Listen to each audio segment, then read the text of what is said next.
Darling, I was thinking. This is one of the phrases that instantly grabs your husband's attention. It's next to, honey, we need to talk, which means I'm mad at you, or I did something you won't like, or does this dress look good on me? Which is always an attempt to either make you tell her that she's the most gorgeous woman you know, or see if you'll actually tell her what you think. Sorry guys, but you can't get out of this trap. Either suck it up and hope since you have a 50-50 chance of fame, or go with the stealth and say, oh honey, this looks as good as ever. There's also the, if you love me, which means she knows you'll object, but she still wants you to do it. I recently did this for you, so, which means she knows what she's asking for. A lot, but wants to make it look smaller by mentioning something she did in a preemptive deal. Or my personal favorite, the always irresistible, I'll make it worth your time, which is always accompanied by a show of breasts or legs, or, if it's really important, by touching and kissing. Of course, most of them are easy to deal with. It's hard for me to say, honey, I was thinking. I could probably diffuse the problem behind this statement by saying what first occurred to me. Congratulations, honey. There's a first time for everything. However, I don't like sleeping on the couch, so I'm very good at keeping my mouth shut. This time I had to say it. I had to block what she was about to say, because her big idea pretty much ruined my interest in sleeping with her anyway. Yes, I would like a sofa today. Our life has changed so much. The children are on their own, we are financially secure, we have no worries. But we are still locked into the routine that we have created over the past 25 years. Get up, go to work, come home, cook dinner, kiss goodnight, go to bed, and repeat it all day after day. I want there to be something exciting in my world. I thought about it. I thought about our daily routine. I suggested traveling more on weekends. Day trips to nearby attractions can be fun. I suggested adding ballet, which she loves, and our local baseball team, which I love, to our subscription. I suggested buying a boat or a motorcycle, tennis lessons, dance lessons, joining a bowling league, taking garden tours, or exchanging books. It's all we've either dreamed about or entertained during our time together, so I thought I'd rekindle some interest to spice up a life where my fair lady has been depressed. My proposals failed. Each of them crashed and burned until I suggested that instead of kissing every night and having sex every week or two, we had sex every night and kissing goodnight every week or two. I joked and let her know it. Actually, I mean something like that. Imagine my surprise. Dear, we are 48 years old. We have sex once every week or two. I know you want more, but it's just so boring. Imagine my surprise. You were the only man I ever loved and will always love, so I don't want you to be angry. I want you to listen to me. This couldn't be good. Diana never beat around the bush. She always got straight to the point. Something big was really brewing in her pretty little head. You're also the only man I've ever made love to, and that makes me curious. I find myself wondering, what's out there? You've always made me happy in bed, but Denise says, here it is. Denise, I could have guessed. She was crazy. She was funny, but crazy. She was ready for anything that involved either nudity or sex. It was only 6 months into her third marriage, and she was deep in search of loser candidate number 4. She had made good money in each divorce and had a lovely little mansion on 5 acres next to the country club, as well as a bank account almost the same size. She had 3 children, 1 from each husband, and they all received child support from their wealthy fathers. Denise has visited every nudist beach in the country and many abroad. She knew the coolest cruises, the hottest clubs, the sexiest adventures. She was the girl who could wear 6-inch stilettos to a church picnic, and no one would bat an eyelid. She oozed lust, and she was my wife's best friend. And I'm doing very wrong if I don't try other guys before I'm too old. So, I suggest you start meeting Denise on Friday nights and explore her world.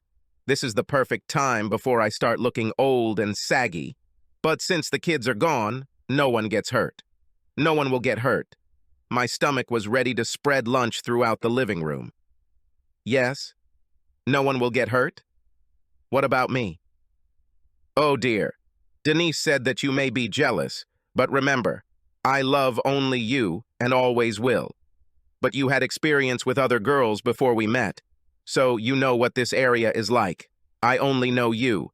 Don't I deserve to try some other flavor? Diana. What happens if you like one of these scents so much that you can't refuse it? What if you fall in love with someone else? What will happen to me? I'll lose everything if you do this, and so will you. We have the perfect life, and we'll both be retiring in a couple of years. We can travel, we can explore, and do it together. We are on the cusp of our golden years, when we can rekindle those strong feelings we had in our youth, before our children came along and sent us into parenthood mode. What's in it for me? You know that even in a no-fault state, a man will be raped in a divorce if I even think about it. No, you don't understand. I never want to divorce you, I want to leave you. Honey, I want these golden years to be amazing too. And while Denise says I could really do well financially with a couple of divorces, I can't imagine not spending my old age with you. I knew you would come to this point of view because you are always thinking about everything, and this would be the first argument you would make. So I asked Bobby to write us a contract that clearly spelled out what would happen if we divorced. Now remember, I don't want this at all. This is just to calm your soul. I have read the contract. Bobby was great. It's funny that she's my partner. We run a well-established small two-person firm that provides our clients with excellent general legal advice, not specializing in anything but practicing everything. Bobby took good care of me in this contract. The property division left my wife the house and contents, but gave me our winter apartment, beach house, and my fishing shack. It was financially good, so no complaints. Diana received a good salary and always wanted to keep her own money. We'll have our own bank and investment accounts, and we'll each have our own pension, so everyone gets their own. I paid off the mortgage 2 years ago, so spousal support was not required, and the kids had college funds that could easily put them through college and pay for a good chunk of grad school if they wanted to go. In fact, everything was very neat and clean. Bobby deserved a thank you lunch. However, there will be many questions about why she couldn't have warned me. Of course, there was client confidentiality, but we were partners. Wasn't there a conflict of interest? I figured that was true, but Bobby was also my advocate in this case. So I let her off the hook. Maybe even turn this lunch into dinner. Crap. Bobby and I were amazing work partners, but we spent every unguarded moment flirting like teenage idiots. Wait a minute. That's it. What the heck? So what about me?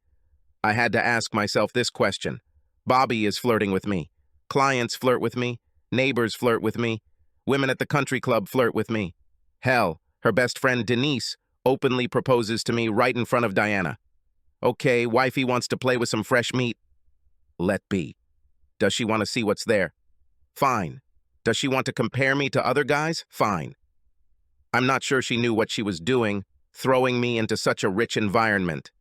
I'm not sure she realized that Bobby's contract was written in such a way that the door was open for me to go hunting, too. I signed each copy directly under her name and smiled like a cat getting the cream. Without saying a word, I handed her a copy and put mine in my filing cabinet, which I locked securely. Good baby, you are a free woman. From now on, you can play the way you want. I only ask for 2 things. No games in our bedroom. We need to leave the marital bed just for you and me. And no sloppy seconds. I want there to be a full 48 hours between your last sex and our next. Fair enough? Ooh, Teddy, I like it. But remember, we won't have sex, we will make love. No, Diana. Making love is for 2 people who love each other and only each other. If you start making love, it will be with someone else, and that will be the end for us. As long as our relationship is open, we will have sex. No, baby, you got it wrong. Part of the whole cuckold culture is the affair, where a woman comes home and makes love to her submissive husband. And sloppy seconds are a big part of it. You must accept my extramarital affairs to show me that you love me enough to allow me to explore other men, knowing that I will return to you. Cuckold culture. No, darling, it won't work that way. Read your contract carefully. There's nothing there that describes our relationship as your marriage to a cuckold. A cuckold is a man whose wife has sex with other men while he remains at home faithful or committed, I'm sorry, honey, I can't stand it. In fact, I almost spat out my lunch when you first suggested it today. I have no interest in sharing with you while I'm watching. What was described in your contract was an open marriage. We were both free to have as much fun as we wanted, and there were no rules or guidelines in our agreement. So yes, we are both unrestricted free agents. She picked up her contract and reread it carefully. When she realized what she had done, her shoulders sagged. I knew that the seeds of curiosity had already taken root in her mind. I also knew that she was considering giving up on the idea because it wasn't exactly what she had planned, but her curiosity grew to such an extent that it needed to be explored. If she doesn't do it this way, she will cheat on me sooner or later. But now new seeds have appeared. Now she also had something to lose. She also had to take a risk so that I wouldn't find someone else to love. She also risked everything. The doorbell rang. She slipped out of my office to answer the phone, and I followed her. Denise burst through the door. So he went for it? Diana looked in my direction. Denise followed her gaze and turned to face me. So, Denise, you take my wife away from me every Friday night? Denise was confused. She probably expected me to leave, seething with anger and worry about what I was going to do about Diana's proposal. She didn't say a word, just nodded. It will cost you. This time, Diana and Denise were surprised. If you get it on Fridays, I'll get it on Sunday. The ladies were stunned. I took Denise's head in my hands and pulled her towards me to kiss her. I kissed her deeply and passionately. I didn't even look at Diana.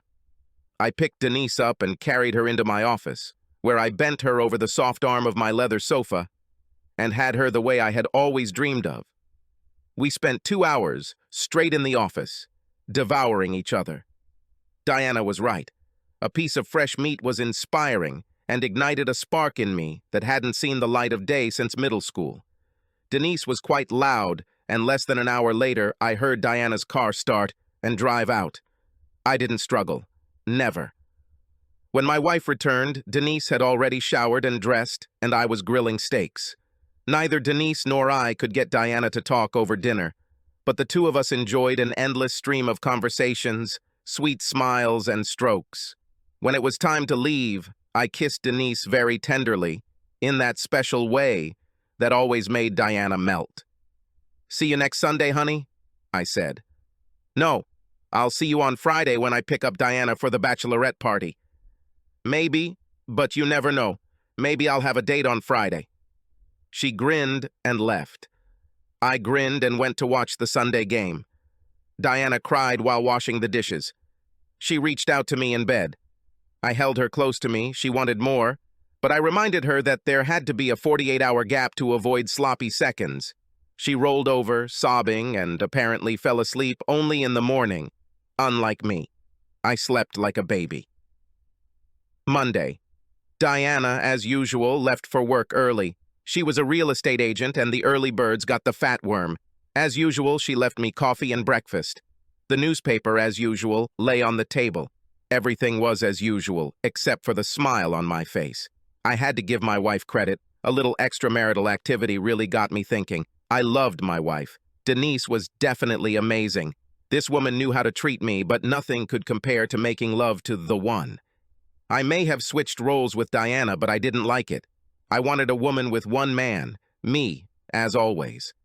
Bobby was smiling from ear to ear when I walked into the office. I told her the whole story, and then invited her to dinner. She said she knew I would understand what she left in the contract for me, and giggled like a schoolgirl when I told her about Denise. She liked my sloppy second rule, and the rule that our bed was sacred. She accepted the offer to have dinner, but on the condition that we go to her place that same evening. We left work together. Dinner was great. The desserts were fantastic. The wines were amazing. And Bobby was hot. We went back to her house and had sex for hours.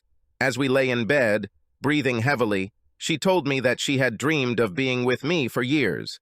But your marriage was so important to you that I would never do anything about it. I know you love Diana, but when she came up with this crazy idea, I couldn't resist. If only for my one chance to have you. Teddy, tomorrow we will be friends and partners again, but today I enjoyed being your woman. I think she will come to her senses and come back. Maybe Bobby, but if she waits too long, she might have no one to go back to. Baby, if this happens, I want to be first in line. I told Diana she was crazy doing this. You were too good a catch to be released back into the wild. If she's out of sight, you'll be mine. We kissed, and I went home. Diana was asleep, so I took a shower and went to bed in the guest room. However, she was waiting for me at breakfast. Tuesday. So Denise tells me you're the best sex she's ever had. I told her that sex had become boring, and there were nights when I just wanted you to finish quickly. I didn't feel like the work was worth the results. Today she told me I'm an idiot. She also told me that if I did lose you, she intended to make you some for, even if it meant losing her fortune to you in the divorce. Teddy, can we drop this? It was really stupid. I just can't get over the fact that you're making love to Denise. And suddenly I see what I asked you to do in a different light. At first I wanted to jump at her offer, but I needed to make sure her lewd thoughts disappeared. Besides, I was kind of on a roll. After years of making love once every week or two, I slept twice in 2 days. Denise was a petite beauty with brown hair and a sexy machine who moved like she could read her partner's mind. Bobby is a tall, voluptuous blonde. Yes, Pandora's box was wide open and I wanted to play in it. Pandora was hot. Diana, there was a reason for all this. You had a desire that you couldn't contain, you had to act on it. That desire will come back and eventually you will give in and cheat on me. I prefer things to be honest. So go ahead and get your samples. Put it out of my head and see how I handle it. If you get through this month and find that you still miss me and want to go back to just the two of us, we'll do it together. But first, put an end to this. I don't want to hear about it later if you give up on this idea. And if we come back and I catch you cheating, I will divorce you and use this contract against you as my big hammer. She reluctantly agreed. That night she reached out to me again. But not even 48 hours had passed since Denise had screamed in her office, and the news about Bobby had left her stunned. She cried again and could not sleep until my forbidden body embraced her.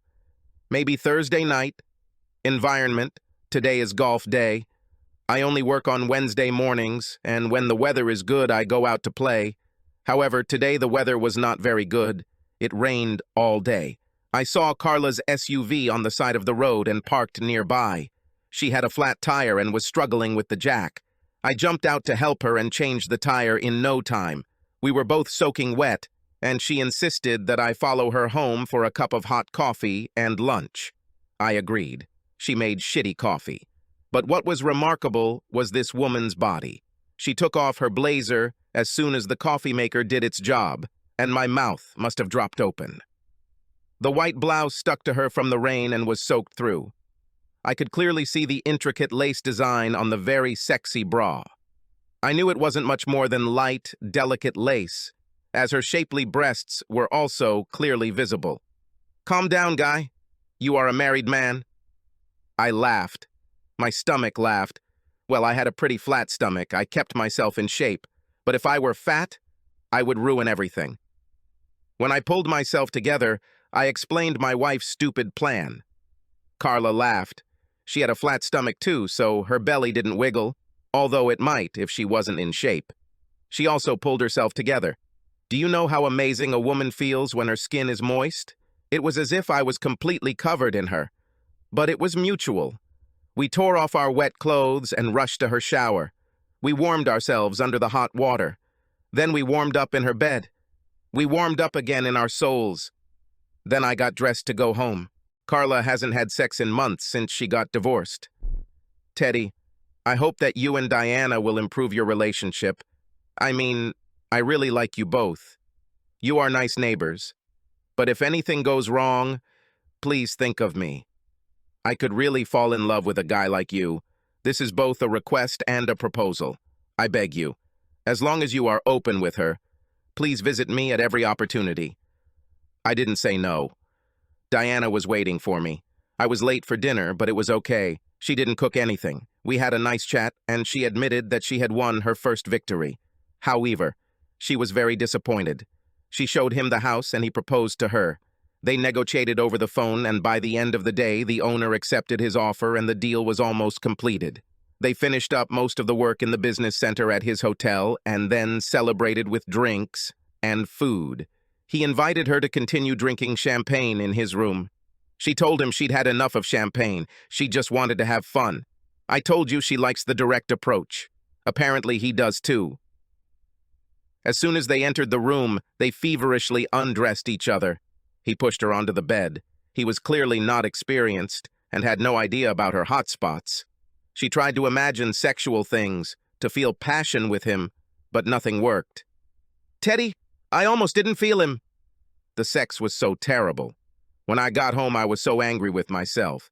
He was so prude that he lasted this long that he started talking bad things about you. Have you ever had sex that long? How do you like it?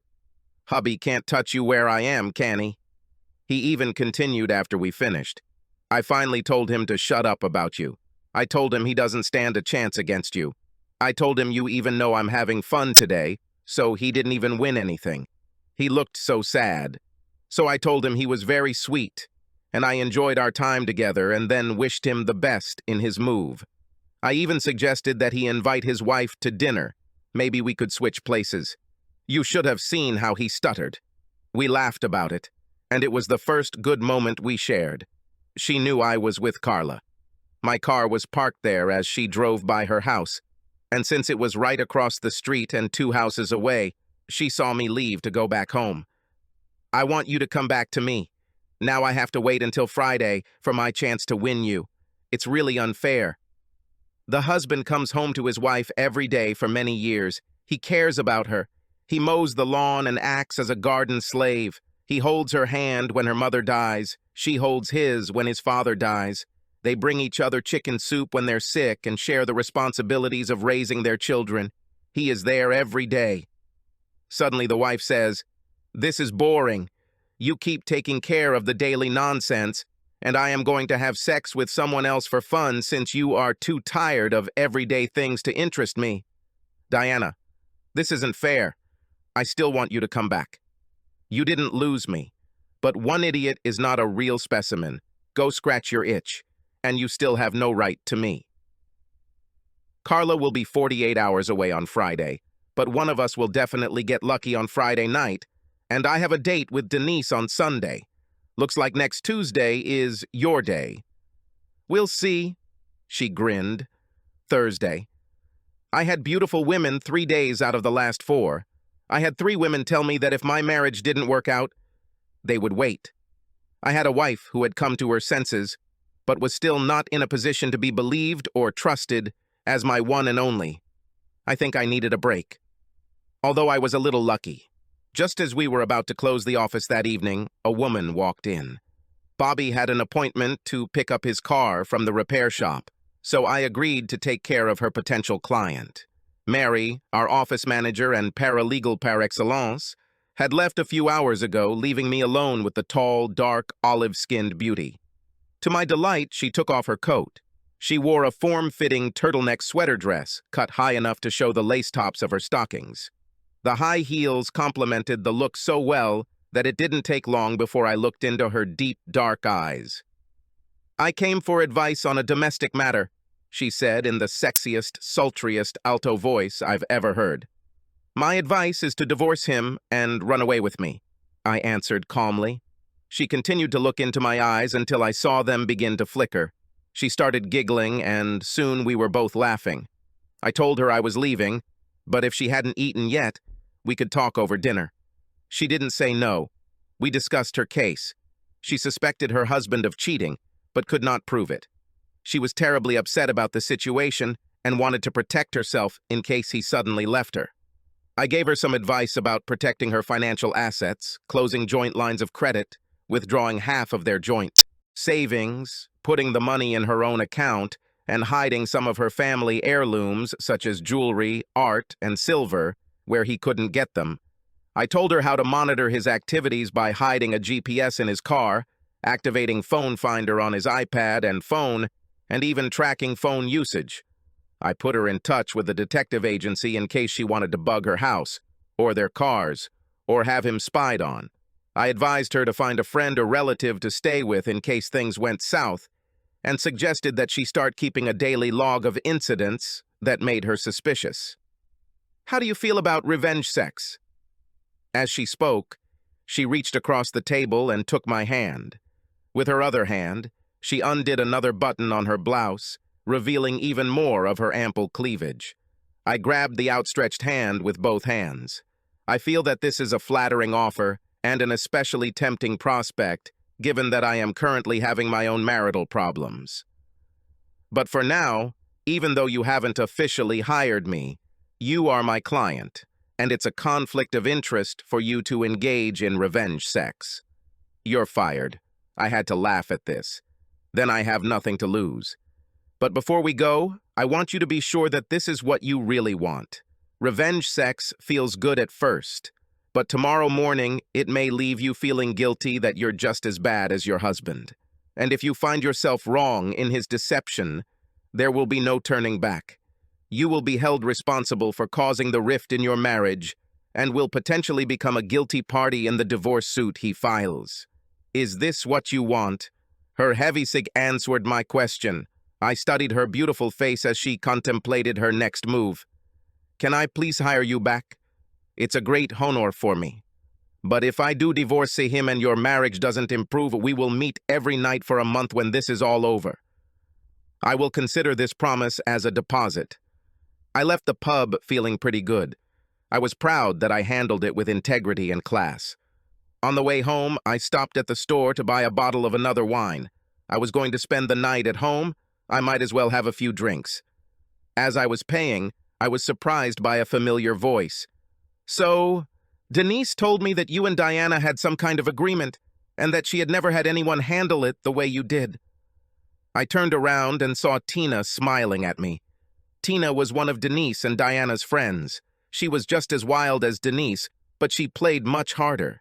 She was the kind of girl who would give herself to anyone as long as they spoiled the crap out of her first.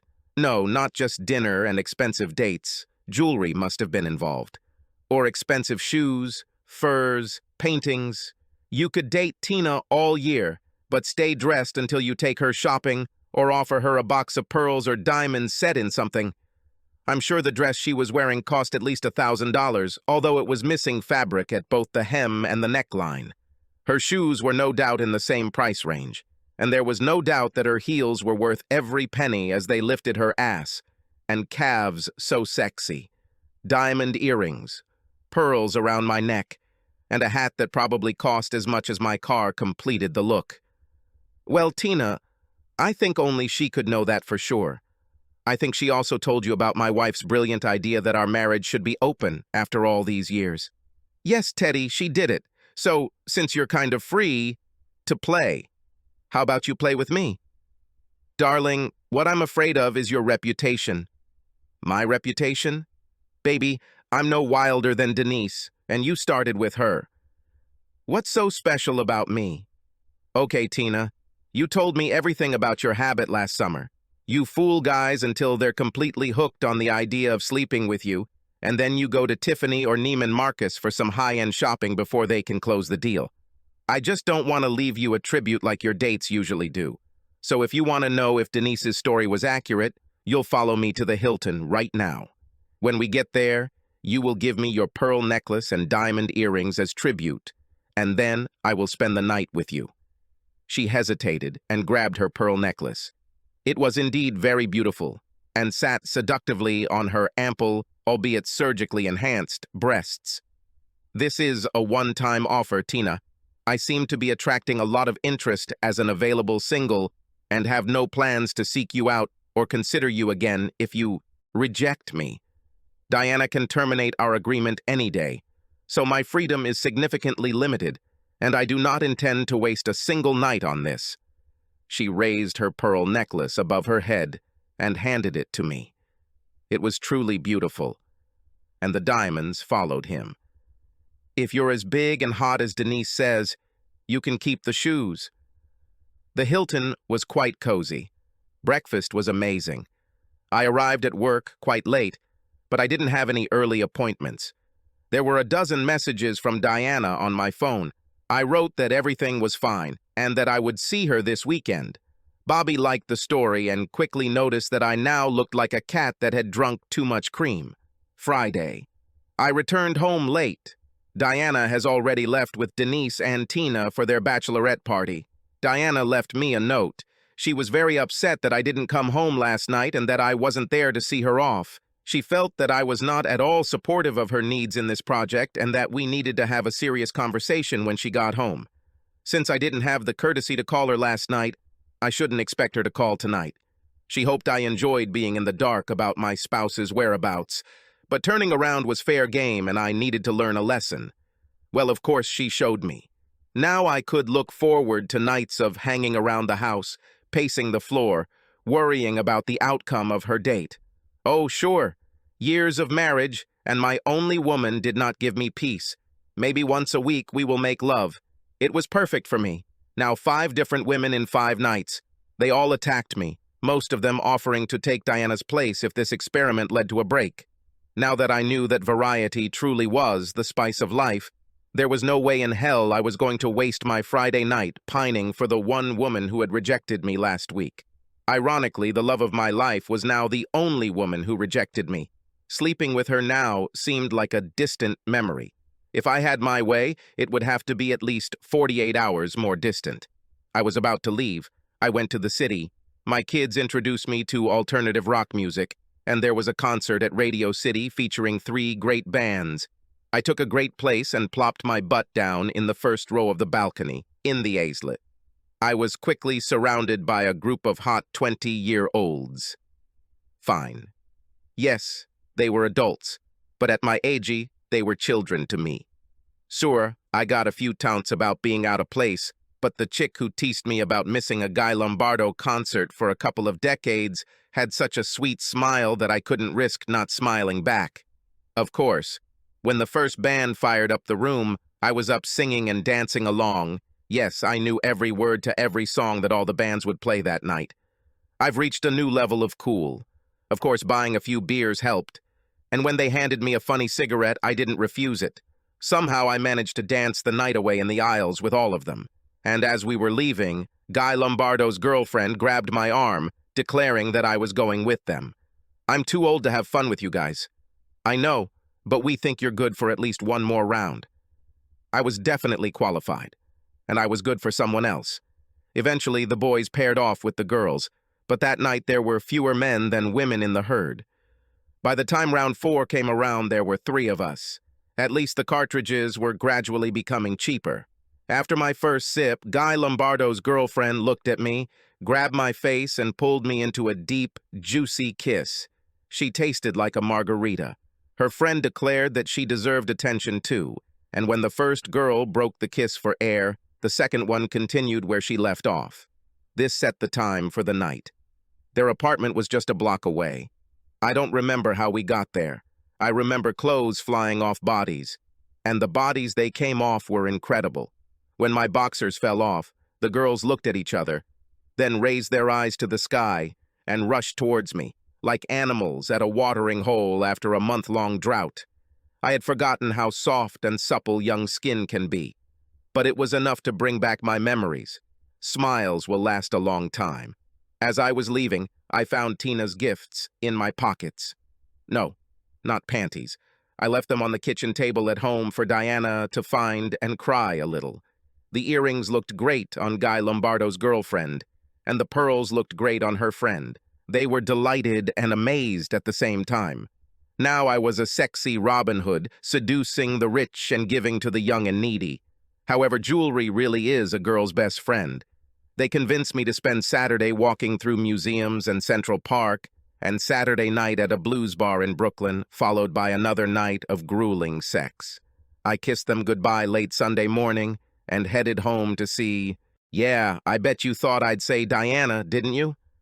Never. Sunday was Denise's day. I wasn't sure how I felt about Diana at that moment. She was more than just a roommate. I still loved her, of course. We lived our whole lives together, raised children, had great times, and helped each other through difficult times. But when it came to inserting tab A into slot B, as the instructions stated, my tab A had no interest in slot B. In fact, slots C and D had very little appeal either. I just wasn't inclined to consider her a sexual partner. Could it be that my wife's desire to experiment and open up our relationship has led her straight into the friend zone? When I returned home, she was waiting for me in the living room. Obviously, all was not well in paradise. Diana was very upset that I wasn't home all day on Saturday and had been seething with anger since she got home on Friday night. You need to seriously explain everything. Hello to you too? How was your weekend? I got laid on Friday night, thank you very much. And I finally found a man who knew how to treat a woman, if you ask me. I really wanted to share my feelings with you, but you weren't home. Who the hell are you playing with? Girls, 2. Very young. Incredible.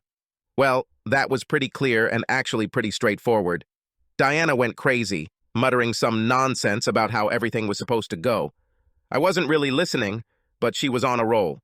There was something about the natural flow of infidelity and how it was supposed to bring us closer. Talking about our experiences when they were over and how I was supposed to be at home thinking about it to build anticipation for our reunion and our lovemaking will be much stronger. It doesn't take many eyes until you completely lose your male audience. In fact, the husband's manual instructs us to start thinking about something completely independent of you with the help of the second and, being careful to insert a reasonable yes dear at least every 90 seconds to reinforce your resolve and convey your point of view is long enough for us to complete the whole daydream, preferably involving someone with big breasts, long legs, and hair that flows down as she lies naked next to us in bed. But during this particular speaking engagement, what brought me back to the conversation was, "You should have." Now, if there's one catchphrase mentioned in the husband's guide that can counteract the "and" line, it's "you should have." Now, there are several acceptable responses to the "you should have" argument. The guy can ignore this and return to his blissful dream world where a very young Audrey Hepburn lures him into her lair, where she will finally reveal her perfect body for his pleasure. Not a bad choice. Or he may choose a stronger response that challenges his wife's assertion that she had reason to expect him to follow her wishes, such as, "Since when should I?" which challenges her assertion of authority, denying any agreement that would give up control, or the "when did we decide?" that returns his share of the decision-making partnership, the main trump card recommended to women by The Idiot's Guide to Controlling and Ignoring a Spouse. Gradually, increasingly assertive responses range from "I never said," which is always guaranteed to result in a losing argument, because she has the videotape, to "I never intended," which can be a closing argument if delivered in an aggressive tone, but can also mean stopping sex for at least a month. Or you can simply use that simple saying that men have relied on since the days of Cro-Magnon when dealing with a difficult wife. "I'm so upset by your assertion that you have the right to determine what should I do. What should I do? What should I do? And if you don't shut up right now, I'll feed your entire shoe collection to my dog." That day, I decided to use the classic 2-word version. Fuck you. Diana was a little puzzled. I don't think she appreciated this meeting any better than my reaction to her decision to cuckold me. I wonder how she thought that this attempt to gain the upper hand in this situation by nagging or pestering me would work better than her announcing that she was terminating our exclusive relationship agreement that was made a week ago. I watched the wheels turn in my wife's head. I watched as she realized she had nothing to argue with. She wanted out so badly that she tried to negotiate a legal agreement to protect her from losing everything in a divorce. She lost control exactly where she wanted it, failing to regulate my access to sex and guarantee my status as a weak, reluctant cuckold languishing under her spell. Meanwhile, she discovered that the man she was tired of was full of qualities desired by other women. The final trump card, his access to sex, which should have become extremely valuable thanks to its rationing, suddenly became available to him every day from a variety of sources. At the same time, her access to tender love-making sessions with him was no longer available to her, but was being tried, much to the delight of a friend, a neighbor, and a stranger half her age. To make matters worse, all his new lovers had managed to let her know how jealous they were that she had enjoyed a monopoly on a man like him all these years. She heard about his gentle touch, his handsome face, his strong hands, his wonderful dignity, his patience in bed, his intuitive way of giving them what they needed, and his endurance as a lover. They were even surprised at his masculinity. Imagine a man his age spending an energetic night in bed with a different hungry woman every night this week. He'd spent the last 2 nights in a row with 2 girls, half his age, and yet here he was, ready for his Sunday date with her best friend. Can we change our minds? I'm listening to it. I was wrong. You think? You're not going to let me get off easy, are you? Never. It's kind of a big deal. She paused to think. I knew she was on the right track. I knew she was ready to offer to go back to where we were before she decided we needed to talk. However, there was no way I was going back to where we were before. Damn if it could happen once with warning, it could happen in the future without warning. I guess you're worried about our future. After all, you didn't expect this, and if we can burn this contract, I'll agree to a new one that says everything you want to say if you bring me back as your only woman, like we were before. I sat and thought about her words. At least I pretended to think it over. Of course, I wanted her to come back as my only woman. It's all I ever wanted. I know I should have been hurt by what she did. I was hurt. It just didn't hurt as much anymore. I mean, I had help from Denise, Bobby, Carla, my olive-skinned client, Tina, Guy Lombardo's girlfriend, and her dazzling friend, now in pearls and diamonds. Yes, a week with 7 different sexy women put a lot of balm on my broken heart. But I plan to make Diana work hard. Pleasure below the belt on demand, in any position I like, wherever I say, as long as it does not involve public shame or danger. She blinked. This type of sex was not her favorite unless she was having it. Her head bowed, and a very gentle voice answered, "Agree." She was ready to agree to anything. Before I was done, she had agreed to wear ultra-sexy costumes for Christmas, New Year's, Valentine's Day, St. Patrick's Day, 4th of July, Labor Day, Halloween, Thanksgiving, and my birthday. I initially suggested Rosh Hashanah and Chinese New Year as well, but took them off the table when she objected on the grounds that they were not holidays we had ever celebrated. After all, we were neither Jews nor Chinese.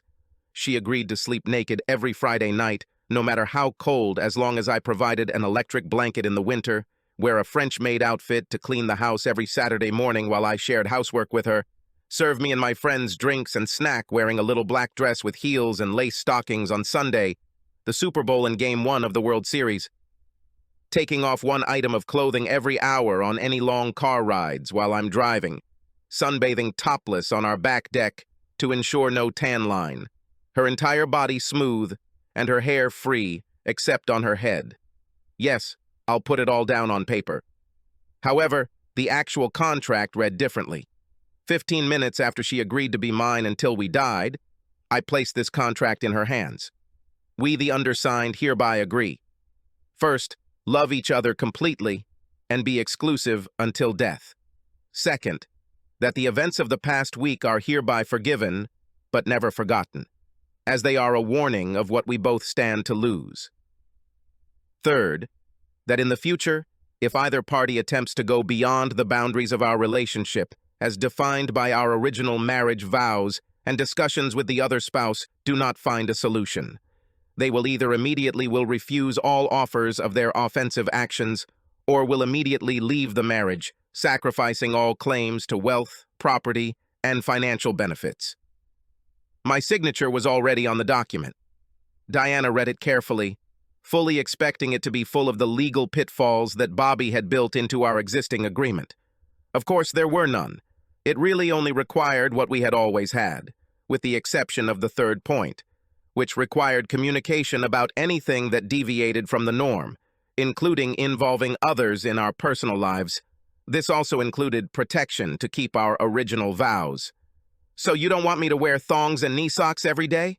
Well, yes, actually. So you're taking me back? Yes, but only you. No one else comes close to our sex life. I'll fix it, Ted.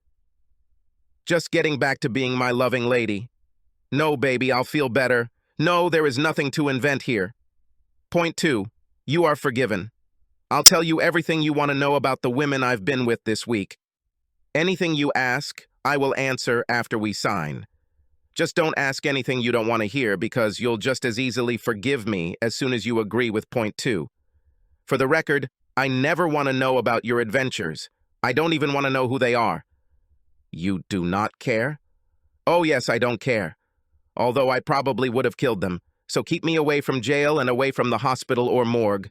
I do not want to know. If I know them, warn them to be afraid and never tell me about it. Don't smirk. Don't gossip. Don't even flirt with them. Are you serious? You've got to be kidding me. Now you're jealous. I've been hoping all week that you would react to this with a little jealousy. Okay, Ted. I was stupid to start this thing. You didn't even fight for me. Now you're telling me you're jealous? Diana, everything is different now. Now I want to hold you. Whatever is going on in your head is over. Now you are mine. Last week I believed that you wanted to be someone else's. I wasn't going to fight for someone who didn't want me. When I seduced Denise, I was going to replace you. I didn't want Denise, but I wanted to explore every shape, size, and type of woman before settling down with a new wife. I tried 7. 2 may have been candidates in your absence, but no one compares to you. Now that you want to be with me from now until eternity, I will fight any battle for you. She signed immediately. So, Teddy, do you think you could show me what I've been missing? First, you have to throw your old contract in the fireplace. Mine is already there. Then burn it. She went upstairs and picked up her copy. God bless Bobby. She probably saved our marriage with this beautiful, clever document. She set the papers on fire, and soon this chapter of our lives turned to ashes. Now, Ted, we can go upstairs and make love. I laughed. It wasn't the funny laugh or the sarcastic laugh that I've used so often this week. I actually giggled at the irony. No, dear. We are still in the 48-hour cooling-off period between them.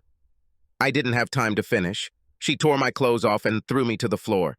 Nature took its toll. Now, every time she says, "Honey, I've been thinking," I quickly respond, "Unless it's about getting into bed with me, keep it to yourself." I know this is not the approved answer from the husband's guide, but it works for me.